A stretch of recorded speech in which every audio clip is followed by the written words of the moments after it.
So ito na nga po, pag-usapan natin itong unang-unang balita na ito na si VP Sara Duterte ay nawawala na. Totoo bang nawawala siya? Panoorin. Ano raw ba ang nawawala sa Pilipinas? Pag-asa ng mga Pilipino o si VP Sara Duterte?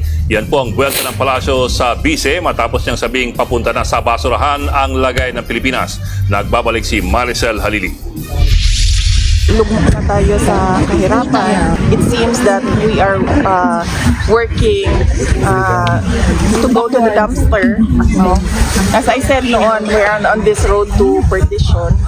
Somehow, walang nakikitang hope yung mga tao dahil wala din silang nakikita mula sa Ang biradang ito ni Vice President Sara Duterte pinalaga ng palasyo. Naku!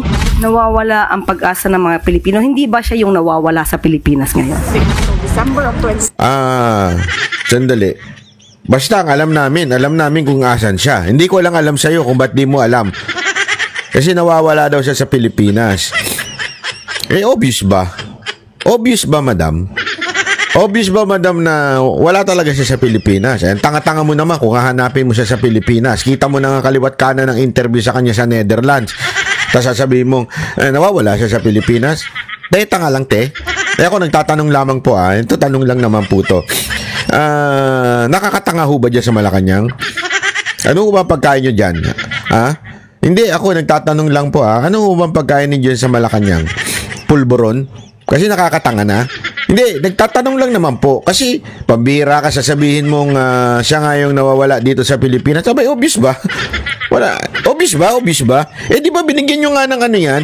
Ng travel permit? Kasi ang mga opisyal ng gobyerno, yan binibigyan ng travel permit bago yan makalis. Actually, pagka ako, lalabas ako ng unang tanong sa akin hindi, walang biro. Mga immigration, unang tanong sa akin, nagtatrabaho po ba sa gobyerno?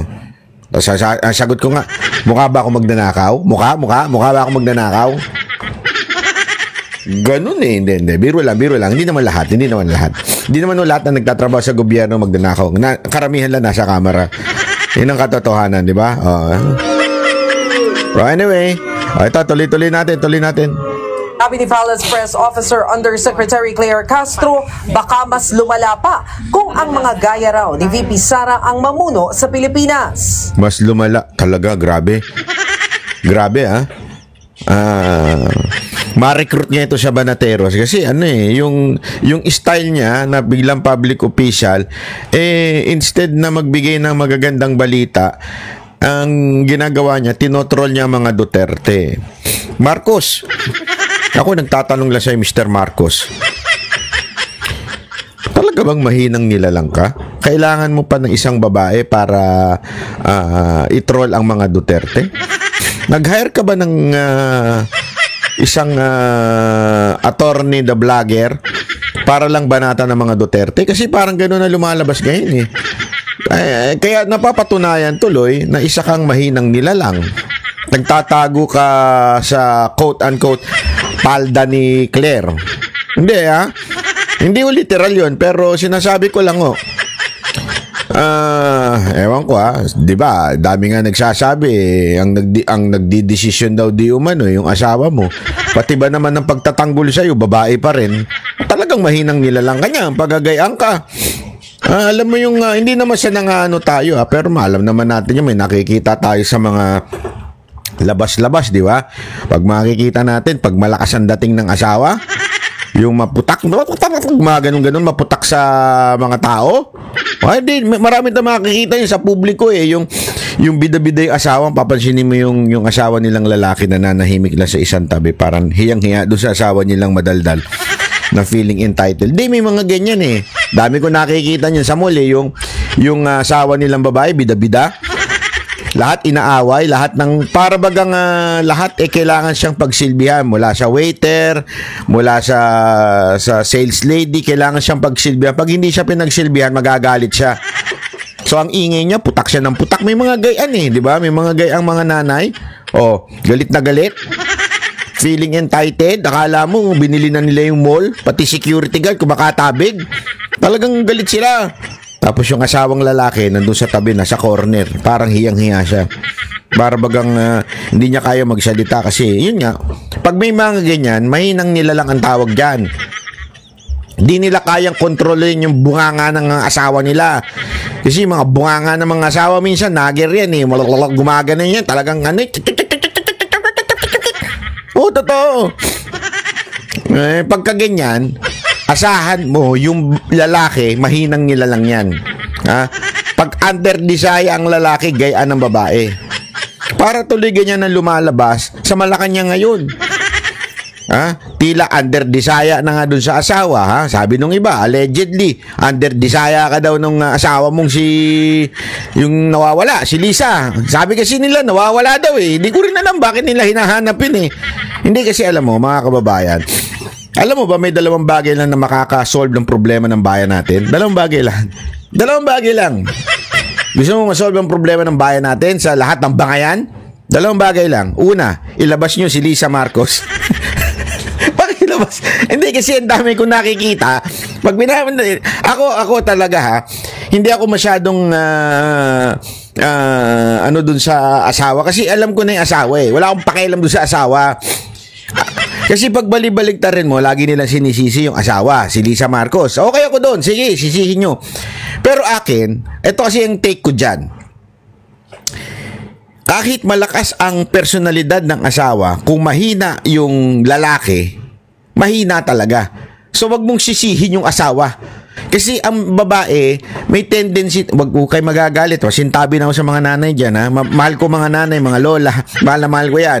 Pero pasintabi na, minsan talaga ang babae, maganon, madakdak, maputak, basta. Sa Pilipinas talaga, ganun eh. Sa Japan kasi hindi eh. Sa Japan kasi baligtad talaga eh.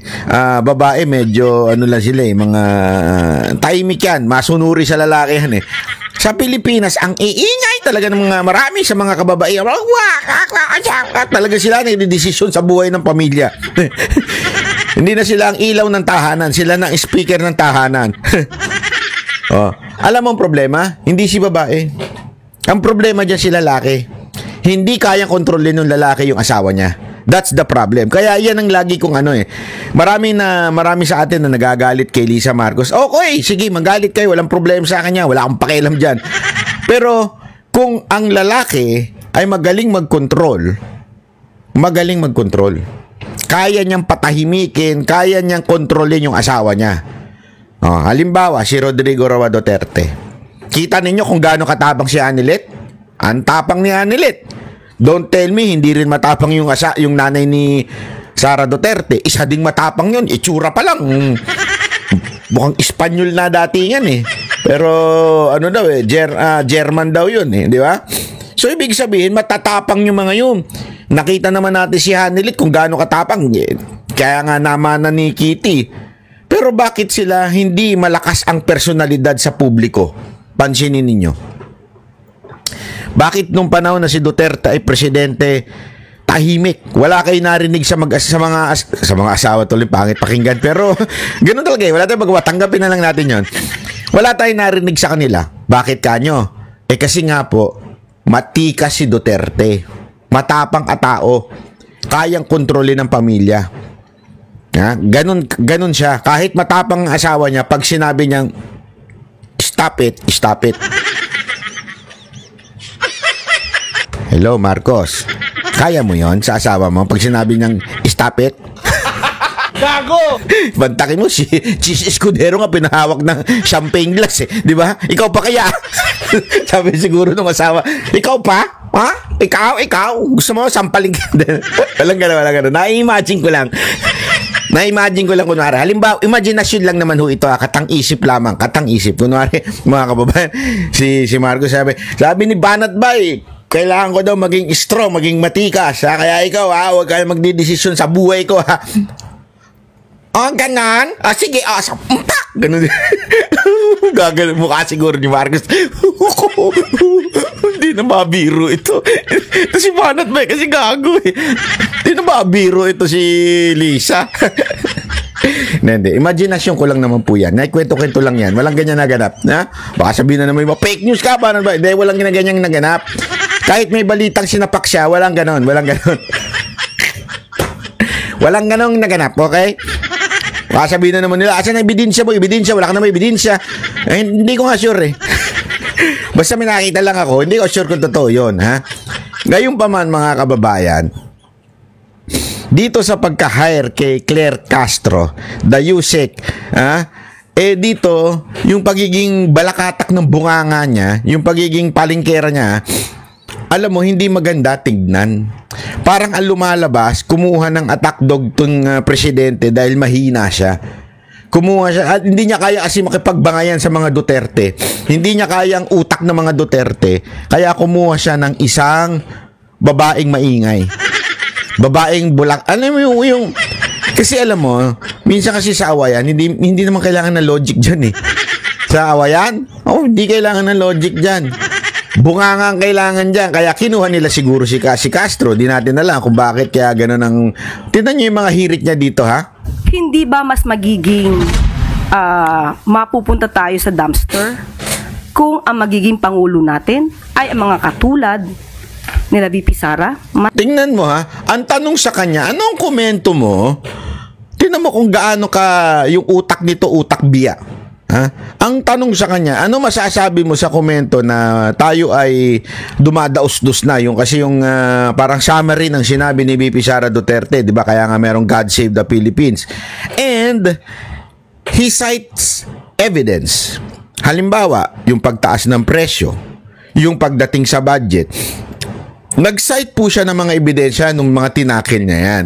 Kaya ang sabi niya, di ba, kaya nga sabi niya doon sa speech niya, like, doon sa sinabi ko nung nakaraan na God Save the Philippines, kasi nga ho, kaya pabagsak na ho tayo. Makikita ho natin yan, kaliwat kanang nakawan. Ngayon, meron na namang bagong laglag bala dyan sa airport. So, kaliwat kanan ng pagbagsak ng, ng ating bansa. Yun yung punto. Anong sagot nito ni Claire? Hindi ba mas babagsak ang ating bansa kung siya ang umupo? Politiko ka, Claire? Politiko ka? Sana sinabi mo, ipagtanggol mo yung presidente mo. Hindi kasi ganito naman ang nangyayari sa ating bansa. Tumataas ang ganito, tumataas ang ganire. Mga ganito ang ito ang nangyayari. Ito mga good news. Siguro, maaring hindi lang nakikita ni... Dapat ako nalang spokesperson anak ng wewe, di ka marunong. Hindi, dapat ganun eh. That's how to defend or that's how you somehow debunk yung sinabi ni VP Sara Duterte by saying, di ba ho, ito yung mga nangyayaring proyekto, ito po yung mga natapos natin, at ito po ang ginawa ng presidente, ito po yung kanya mga bagong binuksang proyekto ngayon, tinapos na proyekto mula nung ganito, at ito, hindi po ba nasa tingin ninyo na pag siya ang naging presidente, mas lalong babagsak ang Pilipinas?